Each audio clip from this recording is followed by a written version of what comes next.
In this video, we will understand how you can apply flat and the percentage based discount on your laundry orders now in the mobile application or the MPOS. This flexibility actually allows you to serve better to your customers.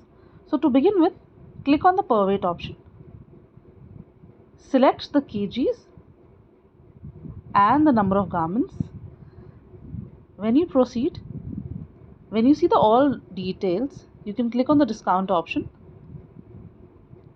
and choose flat or the percentage discount for your order. As you can see here, I'm able to apply the 10% discount.